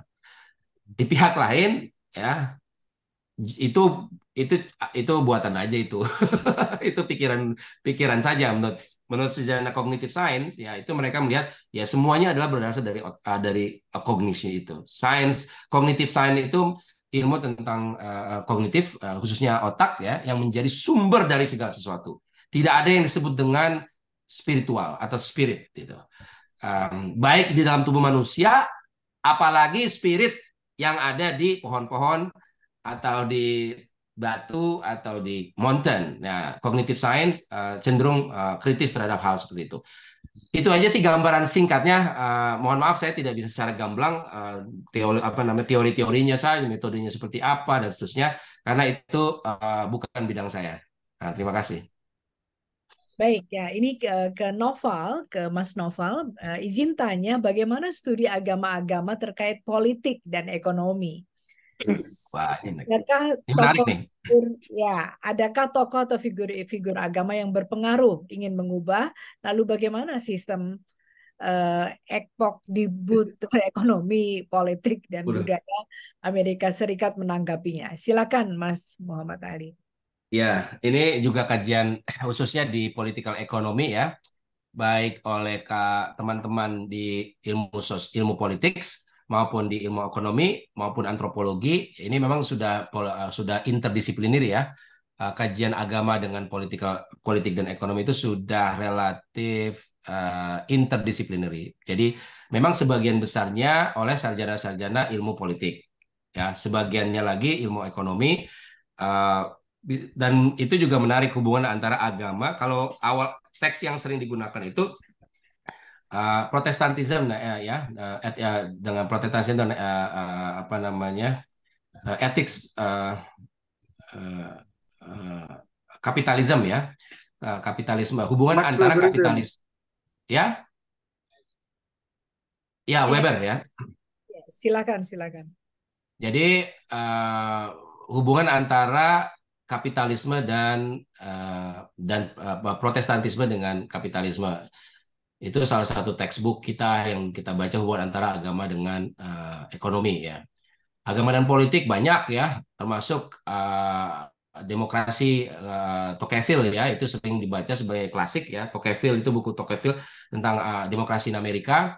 Waktu dia mengkaji, dia orang Perancis yang datang di Amerika dan mengkaji tentang demokrasi di Amerika. Itu kajian awal. Nah, kajian-kajian sekarang itu banyak sekali ya. Ya, Christian Ethics and the Spirit of Capitalism itu salah satunya. Yang sekarang muncul belakangan ya, kalau soal adakah tokoh figur-figur agama yang berpengaruh ingin mengubah, lalu bagaimana sistem mengubah mengubah kajian kritisnya ya. Biasanya kajiannya tentang sekularisme, tentang kapitalisme, ya, tentang teokrasi, tentang banyak lagi ya yang terkait dengan itu. Jadi cukup saya mengajar mata kuliah Religion, Politics, and Public Discourse dari berbagai agama, Yahudi, Kristen, Islam, Hindu, Buddha. Itu kajian-kajian yang mutakhir banyak sekali yang kritis terhadap kajian-kajian awal. Kajian-kajian awal itu kan masih melihat agama sebagai private ya, sebagai urusan private. Kemudian kajian-kajian belakangan agama dilihat sebagai publik ya, agama sebagai public religions ya. Jose Casanova itu kan kajian pertengahan.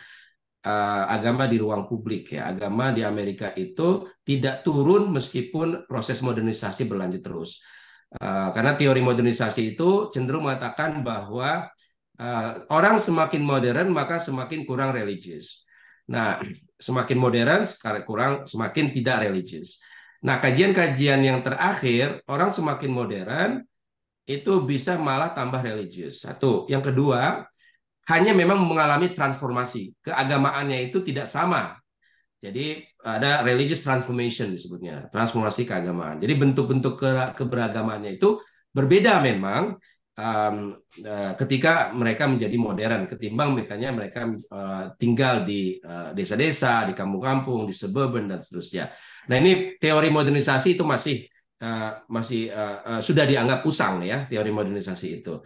Diganti dengan teori public religions. Hubungan dengan ekonomi, kapitalisme biasanya ya. Kapitalisme apakah khususnya dalam kajian komodifikasi agama. Bagaimana pengaruh ekonomi terhadap keberagaman. Fashion misalnya, terkait dengan fashion ya, bagaimana orang beragama, fashionnya itu adalah bagian dari komodifikasi agama. Bahwa agama pun juga menjadi komoditas gitu. Apakah itu jilbab, apakah itu travel agents, agen travel ke pilgrimage ke Yerusalem, ke Mekah, kemana-mana itu kan juga bagian dari ekonomi, agama dan ekonomi. Ada juga kajian tentang agama dengan kalau ada sedikit sih, nggak terlalu berkembang ya ada seperti kajian ekonomi syariah, ekonomi Islam dan seterusnya. Itu ada juga di Amerika. Tapi kalau di American Academy of Religion saya tidak melihat itu. Saya tidak tahu kenapa. Itu hanya sebagian orang yang mungkin punya jaringan dengan Malaysia, Pakistan, sebagian itu yang tertarik dengan persoalan seperti ekonomi syariah dan seterusnya. Di Harvard ada sih yang mencoba untuk menawarkan mata kuliah tentang ekonomi dalam perspektif Islam. Ada, tetapi masih belum kuat menurut saya ya. Kalau kayak tadi dengan ekonomi Islam. Meskipun Indonesia kita tahu perkembangannya cukup berkembang ya, tapi belum secara studinya. Saya kira itu mengenai agama, politik, dan ekonomi ya. Ya, Tokoh-tokohnya banyak sekali ya. Tokoh-tokohnya banyak sekali, buku-bukunya banyak sekali. Ya, Religion and Politics itu salah satu buku yang digunakan Religion Politik, atau The Sacred and the Secular itu buku juga, The Sacred and the Profane itu kajian global hubungan antara agama dengan politik. Kajian perbandingan ya, kajian perbandingan di berbagai agama dan berbagai negara Eropa, Amerika. Salah satu yang menarik dalam buku itu membandingkan antara Amerika dengan Eropa, hubungan antara agama politik ya. Itu menarik sekali. Mungkin terbatas waktunya untuk menjelaskan yang sangat detail, tapi ada bukunya yang terbaru. Saya baik. kira itu. Baik, terima kasih. Ini ada yang tunjuk tangan nih, Mas Usagena atau Mbak Usagena. Saya persilahkan. Mbak Pem, tunggu dulu ya. Kayaknya kita mempersilahkan yang sudah raise hand sudah lebih lama ini. Silakan Mas Usagena. Terima kasih. Oh, Mbak. Oke, silakan Mbak. Ya, terima kasih kesempatannya. Saya ingin mengajukan 2 pertanyaan yang mungkin lebih cenderung ke konfirmasi juga ya, Pak Ali. Konfirmasi yang pertama, tadi Pak Ali mengatakan bahwa mempelajari agama lain itu sudah dilakukan dalam tradisi Kristen dan Katolik sejak abad 19, era pencerahan itu. Nah, tadi kayaknya penjelasannya itu masih agak menggantung. Saya sebenarnya menunggu apa motif di balik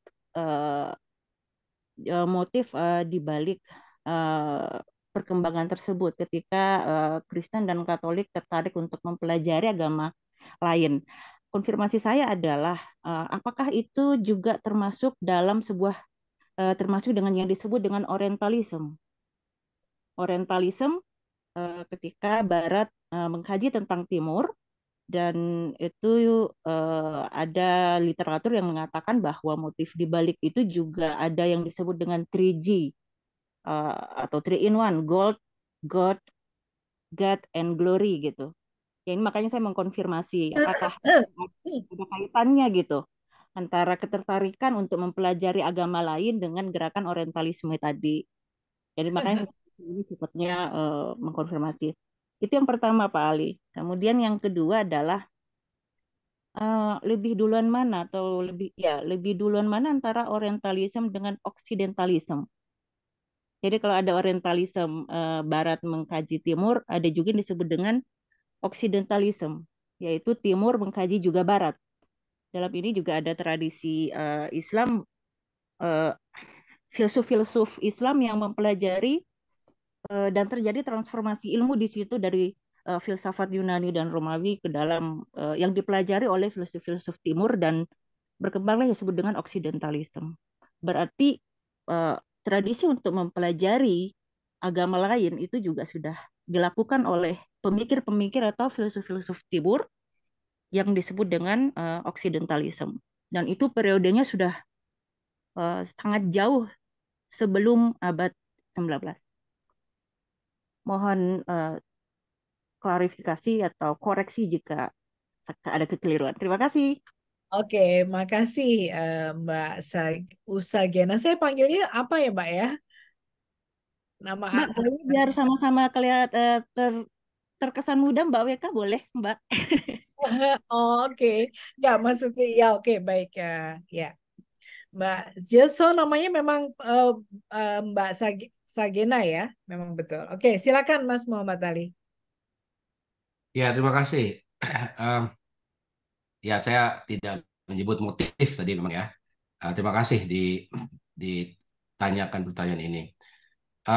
Paling susah sebenarnya mencari motif.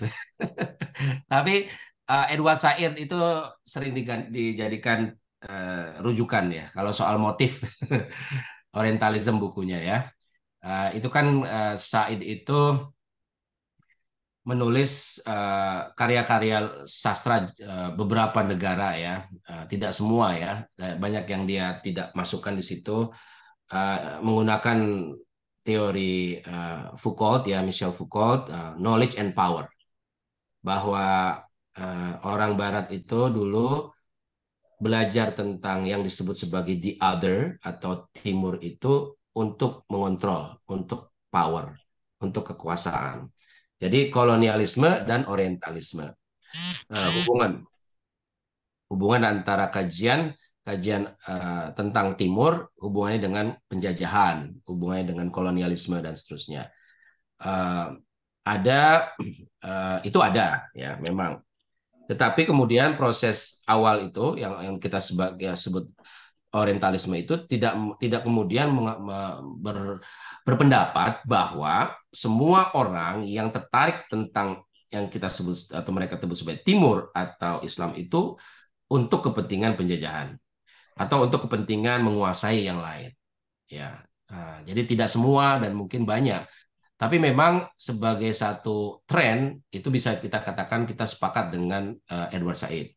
Khususnya abad-abad ke-18-19 khususnya abad 19 awal abad 20 ya.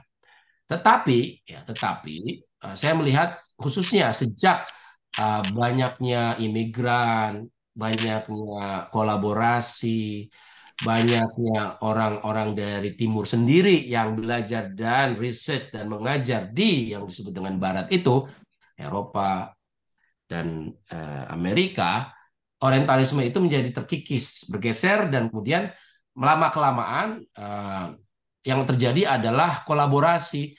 Yang terjadi adalah bukan untuk menguasai tapi untuk belajar tentang yang lain. Genuinely for research.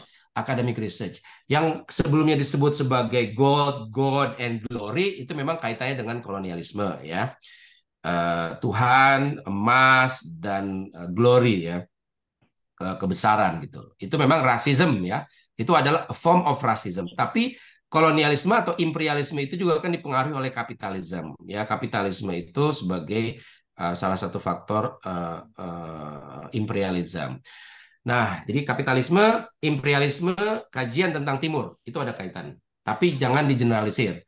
Kenapa? Karena banyak juga kajian-kajian itu sudah menerjemahkan, misalnya menerjemahkan kitab-kitab Sanskrit ke dalam bahasa Inggris, ya.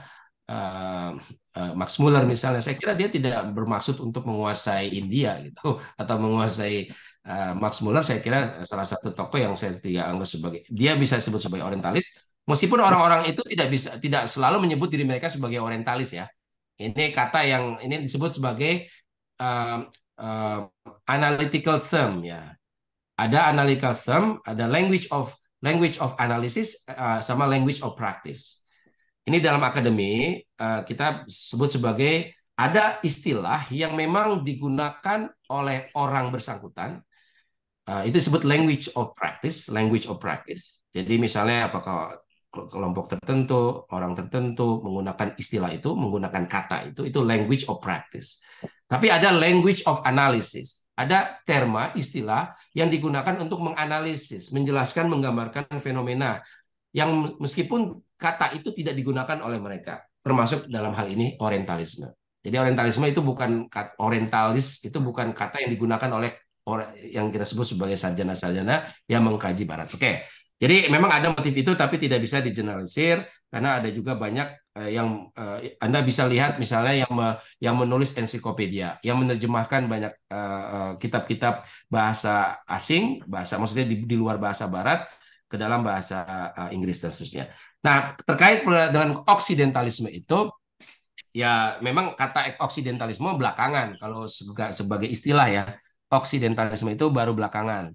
Uh, Setelah Edward Said lah kata oksidentalisme. Hasan Hanafi kalau di Mesir itu dianggap sebagai salah satu yang mencoba untuk mengembangkan ilmu tentang ilmu al-istighrab ya, oksidentalisme itu. Uh, kalau disebut sebagai filsafat dulu belajar tentang filsafat Yunani dan seterusnya, saya kira bisa saja itu. Kan Neoplatonisme itu kan berkembang di Islam ya, dan itu kan pengaruh oleh oleh filsafat Yunani dan tradisi Islam. Bisa saja. Kalau soal siapa, saya nggak begitu tertarik mana yang lebih duluan gitu pertanyaan itu.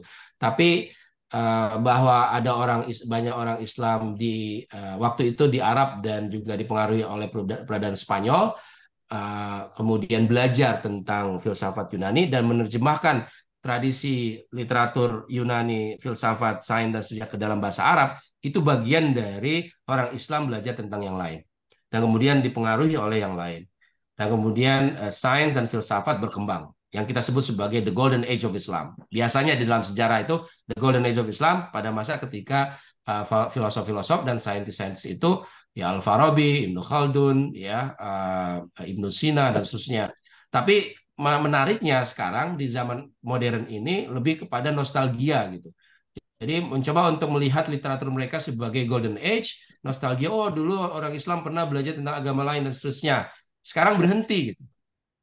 Nah, sekarang berhenti. Tidak melihat itu sebagai hal yang bisa meninabobokan, tetapi lihat saja kenyataannya pada zaman sekarang di perguruan tinggi kita. Sejauh mana, seberapa banyak orang-orang kita yang belajar tentang yang lain. Ada, udah pasti ada. Yang belajar tentang Amerika, belajar tentang peradaban dunia, dan seterusnya. Sudah ada. Tapi kalau agama-agama lain itu menurut saya masih baru berkembang di beberapa kampus, beberapa center-center, tapi belum menjadi common sebagaimana common di Amerika. Kalau di Amerika sudah cukup common ya.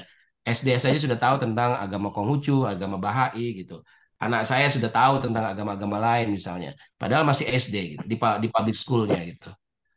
Kalau di Indonesia apakah sudah seperti itu? Ini. Jadi mungkin bagus sekali ini. Dan yang ingin mencoba, nah ini pertanyaan Pak Uli Nuha ini juga bagus. Ada sekarang tren yang melihat orientalisme dan oksidentalisme itu sebagai partikular, sebagai sangat spesifik partikular. Sekarang yang mencoba menggunakan istilah cosmopolitanism. Jadi from orientalism to cosmopolitanism. Cosmopolitanism itu adalah kita mengkaji diri sendiri, mengkaji orang lain, agama lain, sebagai manusia, sebagai bagian dari manusia yang kosmopolit. Bukan sebagai karena kami orang Barat, kemudian mengkaji yang Timur. Karena kami dari Timur, kami mengkaji yang Barat. Jadi tidak melihat kotak-kotak Timur dan Barat lagi. Jadi melampaui Timur dan Barat menggunakan kata cosmopolitanism. Ya, jadi bagus sekali pertanyaan itu, Mbak. Jadi ini menjelaskan bagaimana perkembangan studi agama di Amerika. Biasanya memang saya juga mulai dengan orientalism tadi. Tapi melihat perkembangan terkini, ya itu sudah outdated gitu. Jadi persoalan orientalisme, oksidentalisme itu sudah outdated. Kenapa? Yang saya rasakan di American Academy of Religion itu orang tidak lagi mewakili kami ini dari Barat, kami ini dari Timur, kami ini orang Islam, kami ini bukan orang Islam. Tidak. Pokoknya objek studinya apa. Jadi kita fokus kepada yang dikajinya apa. Kita tidak lagi melihat siapa yang mengkajinya. Tetapi objek yang dikajinya apa, kemudian metodologi yang dia gunakan seperti apa. Kalau memang sound metodologi, emang keren, ya kita appreciate. Kita gunakan, kita kritik. Tapi kalau memang siapapun dia, meskipun dia orang Islam tentang Islam, tapi metodologinya weak, ya akan kita kritik. Gitu. Jadi bukan siapanya, undur ma qala wala tandur man qala. Nah, itu muncul dah itu kata-kata hikmah. Lihat apa yang dikatakan tapi bukan siapa yang mengatakan. Nah, ini menurut saya studi agama itu bisa berkembang kalau kita melihat apanya ketimbang siapanya. Kalau orientalism dan oksidentalism itu kan lebih melihat siapanya gitu. Siapa yang mengkajinya. Ya, bukan apanya, bukan metodologinya dan seterusnya. Terima kasih atas pertanyaan ini. Baik sekali. Terima kasih. Boleh nambah sedikit, Mbak Weka? Maaf Mbak Sagena, kita mesti memberi kesempatan juga pada Adi karena kita waktunya pukul 21 waktu Indonesia, waktu Jakarta maksud saya, jadi kita harus mempersilakan Adi dulu. Silakan Adi, kemudian nanti kita akan closing statement dari Prof. Komar. Silakan Adi, segera. Mas, yang pertama itu apakah masyarakat Amerika yang Satu terbuka pertanyaan mengirimkan? aja, Adi, satu pertanyaan. Oke, oke. Kalau satu pertanyaan gini, Mas, seingat saya itu Mas Ali pernah mengajar agama Buddha ya, kalau nggak salah di sana. Ya, Nah, itu kira-kira gini Mas, kira-kira kalau seberapa seberapa besar pengaruh seorang Muslim, seorang yang tidak bukan native agamanya itu mengajarkan agama lain gitu Mas. Soalnya saya yang kebayang gini Mas, mungkin ini analogi yang salah tapi yang kebayang saya gini. Kalau Profesor Batak mengajarkan budaya Tegal gitu ya, budaya Pantura, ya bisa aja. Tapi ketika dia mengucapkan bahasa Tegal tuh mungkin medoknya kurang atau segala macamnya gitu. Itu seberapa besar pengaruhnya seorang native agama tuh ketika dia mengajarkan agama lain. Makasih Mas. Ya, silakan ya. Mas Ali. Terima kasih. Saya mengajar apa namanya Asian religions, juga Southeast Asian religions, agama-agama di Asia Tenggara, agama-agama di Asia. Itu juga untuk seminar juga ada agama dan problem-problem politik dan seterusnya juga selalu agama Buddha masuk di dalamnya. Atau Buddha ya, Buddhism sebagai bagian dari itu. Pertanyaannya itu kan mengenai siapanya nih lah sekarang, siapanya. Jadi ini sekedar anekdot saja. Anekdot nih, Mas Adi.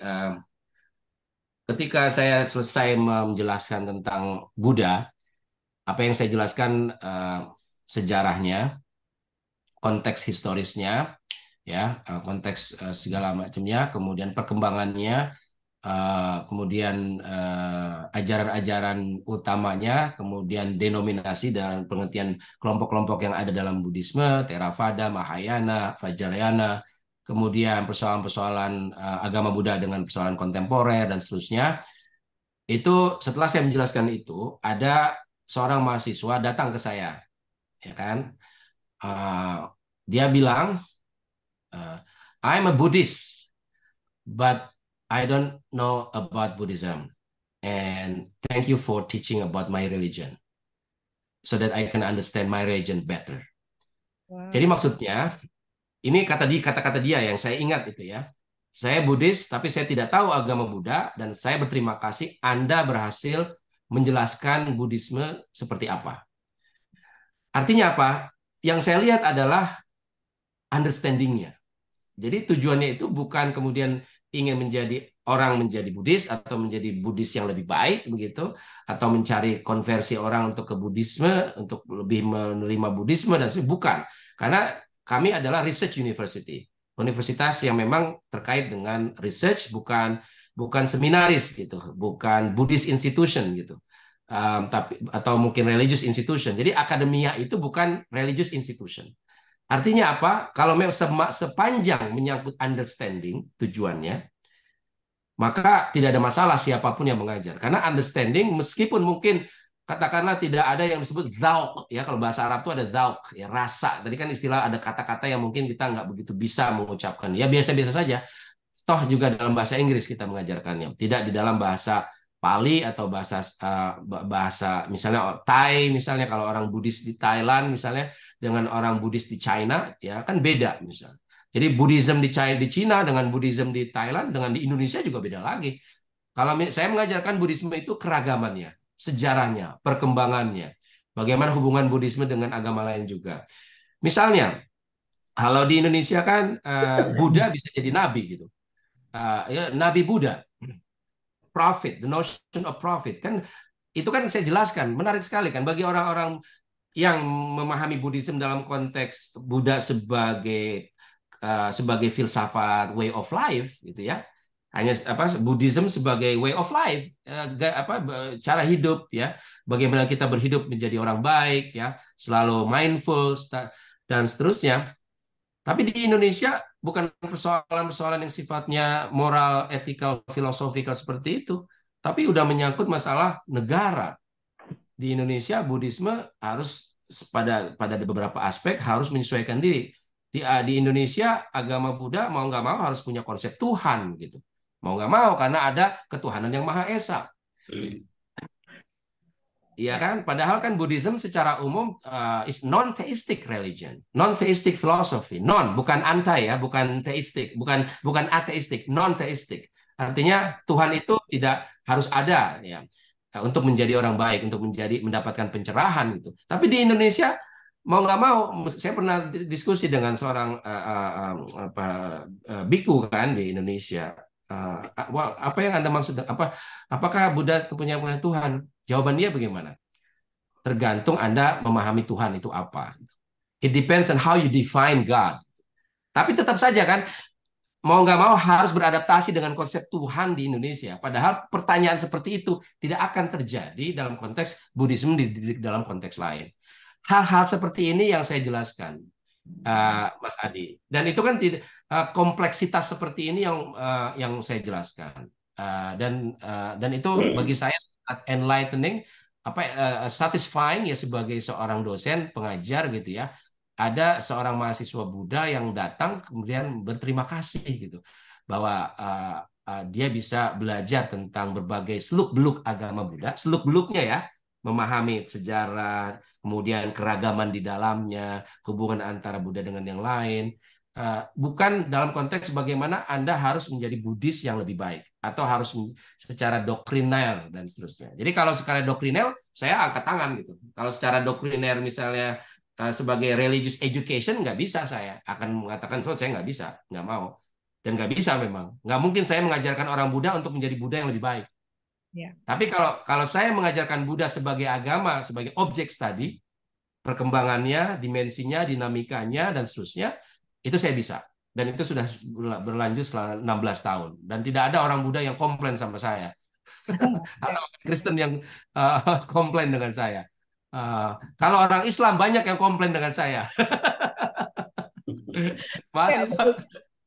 Misalnya begini, Mas Adi. Ya oke, silakan Mas Adi, 1 menit apa lagi. komplainnya, apa yang Islam komplainnya misalnya? Misalnya begini Mas, bagi kita itu kan Sufisme itu kan Islam gitu ya. Tapi kan mahasiswi Islam itu, Sufism is not Islam, it's not Islamic. Why do you include that in our course? Ini contoh aja. Karena mereka Muslim keturunan, ya, mereka dari Timur Tengah, karena orang tua, karena masjid dan seterusnya. Mereka tidak belajar Islam seperti kita di IAIN, Mas Komar, dengan Islam berbagai dimensinya, Pak Harun Nasution. Sekedar, ya maksud saya adalah Sufisme bukan, Syiah bukan Islam, ya kan? Ini ada mahasiswa Islam saya itu begitu dalam tulisannya ya. Terus Syiah bukan Islam, Sufisme bukan Islam, Ahmadiyah udah jelas heretik dan tidak Islam, wah macam-macam. Ya bagi saya wajar, bagian dari proses pendidikan, dan itu di awal-awal biasanya. Tapi setelah saya berikan buku-bukunya, saya berikan dasar-dasarnya dalam Quran, dalam tradisi Islam yang sangat kaya, Sufisme dalam konteks modern, wah, itu secara umum saya sangat bersyukur ya, mereka mengalami proses transformasi yang saya sebut sebagai transformation tadi, conversion. Itu seorang mahasiswa bisa mengalami konversi, mengambil mata kuliah agama. Saya kira itu Mas Adi. Jadi ya memang ada hal yang memang kita tidak bisa sampaikan atau tidak mungkin memenuhi seluruhan apa yang disebut sebagai satu agama. Tapi setidaknya ada aspek-aspek agama yang kita bisa jelaskan meskipun kita bukan penganut agama itu. Pengalaman saya menunjukkan itu. Termasuk teman-teman kolega saya, ya, dia orang Kristen sangat ini, tapi dia bisa mengajar tentang Islam, bisa mengajar tentang Yahudi. Dia orang Yahudi, tapi kajiannya tentang Al-Ghazali itu luar biasa. Bukunya tentang Al-Ghazali. Ini contoh aja ya, orang Yahudi, tapi mengkaji Al-Ghazali. Jadi bisa gitu. Kenapa orang lain, kita sebut sebagai orang lain, bisa mengkaji Islam dengan sangat baik? Kenapa orang Islam tidak bisa mengkaji tradisi lain, agama lain dengan lebih baik lagi? Why not? Gitu. Itu Mas Adi ya. Ya, terima kasih Mas Ali, terima kasih banyak. Ya, ini sebenarnya sangat menarik ya. Namun waktu jualah yang membatasi kita, maka saya ingin mengundang Prof. Komarudin Hidayat untuk memberikan insight melengkapi dari Pak Mas Muhammad Ali. Silakan. Ini menarik sekali, ini harus didengarkan banyak orang ya. Secara genealogi Saudara Ali ini orang Betawi, gitu kan. Tapi secara kultural itu sudah dianggap murtad gitu kan. Walaupun memang Betawi itu punya benih bibit pluralistik gitu Betawi, tapi ini meloncatnya lebih jauh lagi ke Amerika, ngajarkan studi agama-agama gitu. Dan orang seperti itu kalau di Indonesia dianggap tidak militan Islamnya, gitu kan. Karena gini, dulu waktu di IAIN tuh ada jurusan ilmu perbandingan agama. Dosennya itu kalau ngajar agama lain itu semangatnya untuk menjatuhkan. Jadi dicari kelemahan-kelemahannya, dan ini Islam yang paling unggul, yang lain dijatuhkan. Tapi tradisi itu lama-lama berkembang bahwa kadang-kadang semangatnya bukan semangat studi keilmuan, tapi semangatnya kemudian kayak menang kalah. Sehingga sekarang ada perkembangan baru namanya studi agama-agama. Bukan mengapa agama dibanding-bandingin gitu kan. Ya, jadi dipelajari. Itu satu. Yang berikutnya Saudara Ali ini dia sudah mendahului zamannya, generasinya. Kenapa? Pada akhirnya ke depan nanti hubungan dialog antar kitab suci dan dialog umat beragama itu semakin intens. Tidak bisa dielakkan. Satu saat, it's matter of time, itu akan terjadi. Karena lalu lintas informasi perjumpaan umat beragama itu nggak bisa dielakkan. Ketika saya di kampung, itu tidak ada satu pertanyaan perkawinan beda agama, kemudian mengucapkan selamat Natal itu boleh atau tidak, nggak ada pertanyaan seperti itu. Tapi pada generasi cucu saya, anak saya, itu sudah mulai, boleh nggak kalau mengucapkan selamat Natal. Nah, ini kan perkembangan demografis, perkembangan peradaban. Karena apa? Karena temannya itu beda agama. Kemudian ada teman kerja di kantor, bosnya itu bukan Muslim, dan setiap hari raya Islam dia memberi hadiah dan ada perhatian. Sementara ketika Natalan, masuk aku diam aja gitu. Gimana etikanya? Dia itu sangat peduli dengan saya, masuk saya tidak mengucapkan gitu. Boleh nggak sih saudara mengucapkan saja? Toh mengucapkan itu juga dia mengucapkan Lebaran juga nggak jadi Islam, dan saya mengucapkan selamat merayakan Natal juga nggak jadi Kristen, boleh tidak? Nah, jadi ini ada pertanyaan kultural, pertanyaan teologis, dan juga efek daripada pergaulan lintas etnis, kelompok, demografis. Di situ kemudian muncul beberapa ijtihad. Kalau engkau mengucapkan selamat merayakan Natalan, nggak apa-apa. Kamu selamat merayakan ulang tahun, selamat pindah rumah baru, selamat yang disebutkan selamat merayakannya gitu. Nah, ini pertanyaan-pertanyaan seperti ini kemudian menimbulkan berbagai ijtihad-ijtihad baru yang dulu tidak terpikir. Walaupun ada lagi mengucapkan, oh nggak apa-apa, yang kita maksudkan itu juga Nabi Isa, macam-macam. Ini satu contoh bahwa pikiran itu berkembang, pengalaman berkembang, sehingga kemudian berbagai sudut pandang keagamaan ini juga berkembang terus. Nah, lebih-lebih di Amerika yang memang agama itu tidak misionaris, agama itu individual, dan orang di sana tidak ada tuntutan untuk menunjukkan identitas dan performa agamanya, maka mereka lebih leluasa untuk mempelajari agama sebagai kekayaan kultural. Di Indonesia, itu dari kecil ada doa. Robbi zidni ilman nafi'a gitu. Ya Allah, beri aku ilmu yang manfaat gitu. Nah, apa manfaatnya belajar agama lain? Nah, itu udah didoktrin seperti itu. Apa manfaatnya? Nah, bagi orang-orang yang tinggal di kota yang kosmopolit, manfaatnya banyak ya untuk bisnis, untuk pergaulan, untuk leadership macam-macam. Tapi bagi orang-orang di kampung, apa sih manfaatnya? Dan memori itu mungkin akan terbawa ketika dia juga tinggal di kota. Yang berikutnya, orang tua, guru saya mengatakan, nggak usahlah mempelajari agama lain. Mempelajari agama sendiri aja nggak habis-habis sampai kiamat dipelajari. Ngapain buang waktu mempelajari agama lain? Gitu. Jadi ketika dulu saya studi perbandingan agama, itu berapa guru dosen saya, ngapain agama lain dipelajari? Pelajari agama sendiri. Oh, sedangkan begitu banyak kitab ulama belum kamu baca, mau baca kitab-kitab agama lain ya gitu itu. Di samping di Indonesia agama itu dituntut diamalkan dan untuk dakwah. Jadi semangat belajar agama itu ada semangat dakwah. Karena semangat dakwah maka kemudian beda dengan semangat intelektualisme belajar agama sebagai knowledge. Dan oleh karena itu bias teologis itu tetap kuat kalau studi agama-agama di Indonesia, khususnya bagi orang Islam. Orang Islam itu kalau mempelajari Bible, mempelajari Quran itu dicari-cari gitu.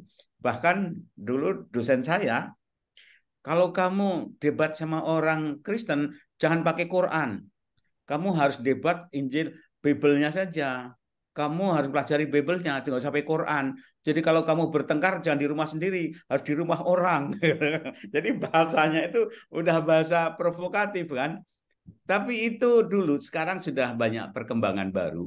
Sekarang sudah lebih cool, lebih dingin, lebih intelektual, bahwa pelajaran agama apapun itu juga sampai pada satu kesadaran bahwa semua agama, semua adat, tradisi itu ada kebaikannya. Maka ambillah dari manapun datangnya. Jadi para sufi itu kan mengatakan seperti itu kan.